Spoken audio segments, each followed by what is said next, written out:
Well, what do you know? It's Mr. Barnett here, walking in the rain with, there he is, Dougal the hound dog, who is on the trail of nothing today. He's pretty sure he's on the trail of something, but there hasn't been anything yet. Anyway, we went from about 7 inches of snow out this way to less than 1 just in a couple hours, and our electricity just came back on a little bit ago. So I am working under the assumption that we are at school today, and as such, leaving this video.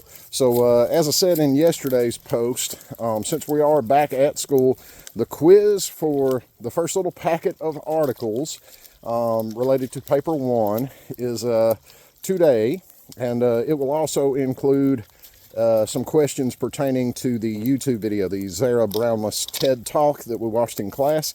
All that stuff is up still on Google Classroom if you need to review that at all.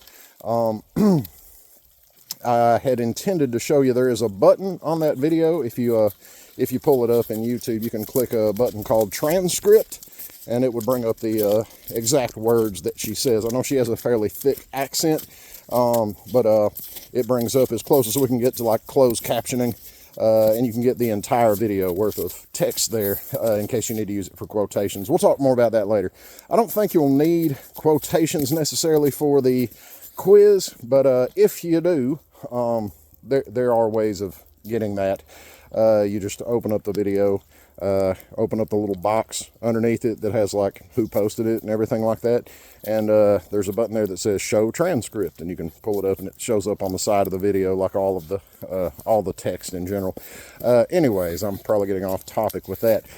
So the quiz is today, and it is posted as a Google form, so you can just type right in it. Hopefully I set it up right this time, and I actually will see your names as you respond to the questions. I had a moment of panic last time, but hopefully this time we're okay. So anyways, not very long as far as the questions go, but looking for some detail there. The one that people seem to have questions about every time we do it is the Stith Thompson article.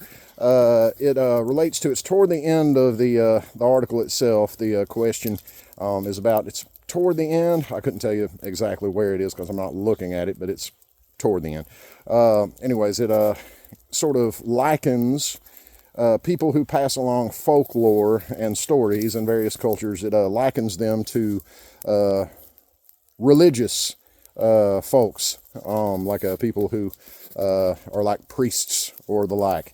And that is the question there, is kind of how it's similar in cultures that or storytelling cultures. How is that similar to the way that religion gets spread? So he goes into that briefly in one of the paragraphs. It's toward the end, but that's the one that people ask about the most. Otherwise, I haven't really had many people ask a lot of questions about this one, so hopefully fairly explanatory. Self-explanatory, I should say. Anyways, that will be today. So as you have noticed, I am not there. My mother had to have knee surgery, so we had to get up at 4:30. If you're watching this, we got up at 4:30 today and went for knee surgery. So as you can imagine, you can't drive very well after knee surgery. So anyways, I should be back tomorrow if everything goes according to plan, and we'll get back into it tomorrow. So everything just got pushed back a day. If everybody gets finished with quiz taking and everything like that, we will be dividing into groups tomorrow. So that might be something to think about. We'll need 8 groups. I think I've got maybe 30 people, 28 people, something like that in class. So I will need 8 groups, right? So maybe think about that. We don't want it like one gigantic group and a bunch of groups with 2 people in them. So anyway, about 8 fairly similar sized groups for the project involving various cultures and their take on the Cinderella story. So we're going to be looking at some of the values in each of those stories, societal values, that they decided were worth passing along to children by telling them this story. And each culture is pretty different as far as the values that they seem to want to really instill or inculcate the children with. But anyways, we'll get to that tomorrow. If you want to be thinking about groups, everything like that, that way we don't have to waste class time getting everybody divided up. That'd be fantastic if you guys could do that on your own after the quiz today. But anyway, here I go off through the woods, I suppose. The I am reminded of Robert Frost. The woods are lovely, dark, and deep, but I have promises to keep and miles to go before I sleep. Right, that's how it is to walk a bloodhound in the snow. Anyways, we'll see you guys tomorrow, and best of luck on today's quiz, and we'll see you later.